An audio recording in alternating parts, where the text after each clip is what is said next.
Brought to you by TechnoSpark 20 series smartphones.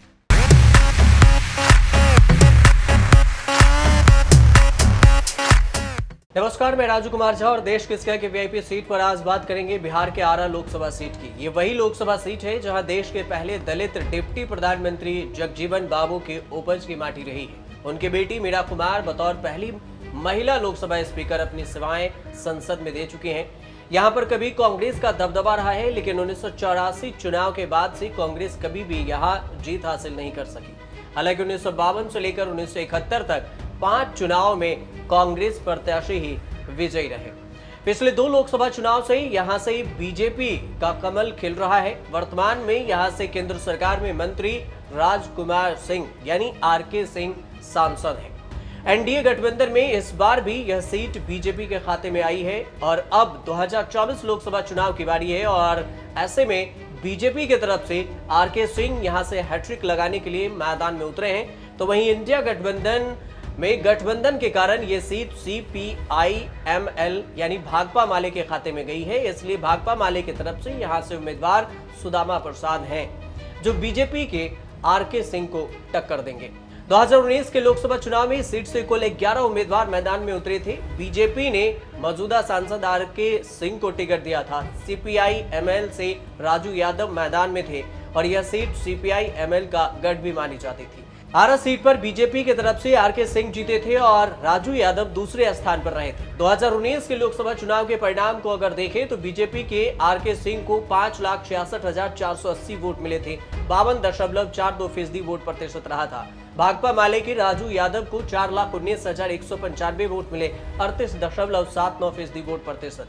2014 के लोकसभा चुनाव में आरके सिंह ने आरजेडी के प्रत्याशी श्री भगवान सिंह कुशवाहा को हराया था। CPI की तरफ से राजू यादव को 98,805 वोट ही मिल सके थे और वो तीसरे नंबर पर थे।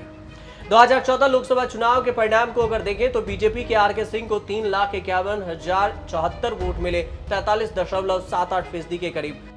आरजेडी के श्री भगवान सिंह कुशवाहा को 2,55,204 वोट, 28.57%। CPI-ML के तरफ से राजू यादव को 98,805 वोट, 11% के करीब वोट प्रतिशत रहा। आरा लोकसभा क्षेत्र भोजपुर जिले में आता है और भोजपुर जिला बिहार के 38 जिलों में से एक है जिसका हेडक्वार्टर आरा में पड़ता है। आरा 1972 तक सासाराम में हुआ करता था, बाद में बक्सर में इसे मिला दिया गया। 1991 से पहले आरा में बक्सर और आरा संसदीय क्षेत्र आते थे। आरा से अलग होने वाले रोहतास में सासाराम और विक्रमगंज संसदीय क्षेत्र परसिमन के बाद जो काराकाट में आ गया है। आरा लोकसभा क्षेत्र के अंदर विधानसभा की कुल 7 सीटें आती हैं, जिसमें आरा, संदेश, बड़हरा, अगीआव और इसके अलावा तड़ारी, जगदीशपुर और शाहपुर ये विधानसभा की सीटें शामिल हैं। आरा लोकसभा क्षेत्र में राजपूत जाति की संख्या लगभग 3 लाख के आसपास है। राजपूत लोग बीजेपी के पक्ष में मतदान करते रहे हैं। इस बार कुछ अलग समीकरण बदल सकता है। बीजेपी सांसद आरके सिंह राजपूत समाज से खुद आते हैं और भूमिहार जाति की भी संख्या लगभग 1,15,000 के करीब में यहाँ पर मानी जाती है। उनका भी वोट निर्णायक साबित होता है। आरा में जातीय समीकरण को अगर देखा जाए तो 2011 के जातीय जनगणना के अनुसार से यहाँ 58.61% साक्षरता बताई गई। 18,15,622 ग्रामीण वोटर हैं, 85% के करीब। 32,04,000 के करीब ग्रामीण शहरी वोटर हैं और इसके अलावा 21,36,000 के करीब में यहाँ पर 2019 में वोटर्स की गिनती हुई थी। जाति और आबादी के हिसाब से अगर क्षेत्र को देखा जाए तो यहाँ पर मुस्लिम और अनुसूचित जाति की आबादी ज्यादा बताई जाती है। किस धर्म की कितनी आबादी है अगर इसकी बात करें तो बौद्ध धर्म के 0.02%, ईसाई धर्म के 0.08%, मुस्लिम धर्म के 6.9%, अनुसूचित जाति के 15.5%, अनुसूचित जनजाति के 0.5% और सिख समुदाय के 0.02% आबादी बताई जाती है। गंगा और सोन नदी के उपजाऊ घाटी में स्थित होने के कारण यह अनाज का भी प्रमुख व्यापारिक क्षेत्र रहा है और इसके अलावा 1971 में 5वीं लोकसभा का चुनाव यहाँ पर हुआ था। उस वक्त आरा को शाहाबाद क्षेत्र संसदीय क्षेत्र के नाम से भी जाना जाता था। अब आपको बताते हैं कि किस पार्टी से कौन यहाँ पर सांसद बने हैं आजादी के बाद। 1952 में बाली राम भगत कांग्रेस से जीते, जब पटना शाहाबाद सीट के रूप में हुआ करता था। 1957 में बाली राम भगत कांग्रेस से शाहाबाद सीट से, 1962, 1967, 1971 में बाली राम भगत कांग्रेस से जीते, 1977 में चंद्रदेव प्रसाद भारतीय लोकदल से, 1980 में चंद्रदेव प्रसाद जनता पार्टी सेकुलर से, 1984 में बाली राम भगत कांग्रेस से जीते, 1989 में Rameshwar Prasad Indian peoples front से, 1991 में राम लखन सिंह यादव जनता दल से, 1996 में चंद्रदेव प्रसाद वर्मा जनता दल से, 1998 में HP सिंह समता पार्टी से जीते, 1999 में राम प्रसाद सिंह आरजेडी से जीते, 2004 में कांति सिंह आरजेडी से जीते, 2009 में मीना सिंह जेडीयू से और 2014-2019 में RK सिंह बीजेपी से जीते हैं। आरा लोकसभा सीट को लेकर काफी विवाद भी हुआ था। एक तरफ पवन सिंह यहां से चाह रहे थे कि वो लोकसभा चुनाव लड़े, तो वहीं दूसरी तरफ RK सिंह यहां पर दावा ठोक रहे थे कि वो आरा से ही चुनाव लड़ेंगे। आखिरकार RK सिंह के ही पक्ष में बीजेपी ने बात मानी और उन्हें तीसरी बार यहां पर मैदान में उतारा। तो वहीं पवन सिंह आसनसोल लोकसभा सीट को ठुकरा कर काराघाट से निर्दलीय चुनाव लड़ रहे हैं। हालांकि पवन सिंह के निर्दलीय चुनाव लड़ने पर RK सिंह ने साफ शब्दों में कहा कि पवन सिंह को पार्टी से निकालिए या चुनाव में बैठने को बोलिए। काराकाट लोकसभा सीट से NDA के प्रत्याशी उपेंद्र कुशवाहा हैं। उपेंद्र कुशवाहा के खिलाफ जो भी खड़ा होगा वह NDA का विरोधी होगा। बाद में बीजेपी ने भी पवन सिंह को पार्टी से निकाल दिया।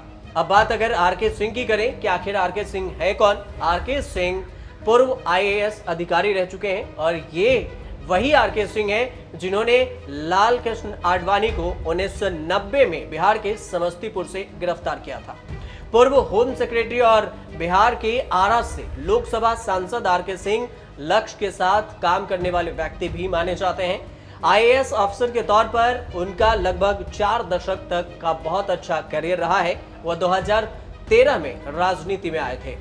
वह बिहार के साथ ही केंद्र में भी कई पदों पर रह चुके हैं। इनमें यूपीए सरकार में रक्षा उत्पाद के सचिव रहे हैं। आडवाणी के गृह मंत्री रहने के दौरान मंत्रालय में संयुक्त सचिव जैसे महत्वपूर्ण पद भी शामिल है। 2014 में आरा से लोकसभा चुनाव हुए जीते और उन्हें पुलिस और जेलों के आधुनिकीकरण की योजनाओं में उनके योगदान के लिए भी उन्हें जाना जाता है।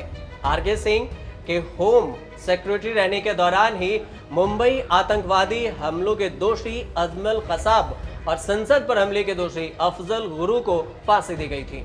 होम सेक्रेटरी के तौर पर उन्हें मालेगांव और समझौता एक्सप्रेस में विस्फोटकों के कथित भगवा आतंकवादी के मामलों में भी जांच की निगरानी उन्होंने की थी। वह इनके कुछ संदिग्धों के नाम सार्वजनिक करने के कारण विवादों में भी फंस चुके हैं। मोदी सरकार में सिंह को जगह दिया जाना बीजेपी नेतृत्व के लिए उन पर भरोसे का संकेत रहा है। सिंह ने दिल्ली के सेंट स्टीफन कॉलेज से अंग्रेजी साहित्य की पढ़ाई की और इसके बाद कानून की भी डिग्री ली। वह नीदरलैंड की RVB डेल्फ यूनिवर्सिटी में पढ़ने गए थे और उसके बाद RK सिंह IAS में शामिल होने के पहले IAS चुने गए थे। CPIML यानी भाकपा माले के उम्मीदवार की अगर बात करें तो भाकपा माले के उम्मीदवार हैं सुदामा प्रसाद। सुदामा प्रसाद कौन है इसकी भी बात कर लेते हैं। सुदामा प्रसाद फिलहाल आरा जिले के तरारी विधानसभा से भाकपा माले के विधायक हैं। इन्होंने 2015 में पहली बार तरारी सीट पर जीत हासिल की और 2020 के विधानसभा चुनाव में दोबारा निर्वाचित हुए। वे बिहार विधानसभा में कृषि उद्योग समिति के सभापति भी रह चुके हैं। जन आंदोलन के चर्चित नेता सुदामा प्रसाद अखिल भारतीय किसान महासभा के राष्ट्रीय उपाध्यक्ष भी रहे। हाल के दिनों में आरा में उन्होंने छोटे दुकानदारों के कई आंदोलन का भी सफलतापूर्वक नेतृत्व किया है और वे पार्टी के बिहार राज्य स्थायी समिति के सदस्य भी रह चुके हैं और अब लोकसभा चुनाव के लिए उन्हें पार्टी ने आरा लोकसभा सीट से उतारा है, जिनके टक्कर में RK सिंह है। देखना दिलचस्प ये होगा कि यहाँ पर आरा में लोकसभा चुनाव में दोनों के बीच में मुकाबला कितना दिलचस्प होता है, कौन इस सीट से बाजी मारता है। फिलहाल आप देखते रहिए न्यूज़ पर।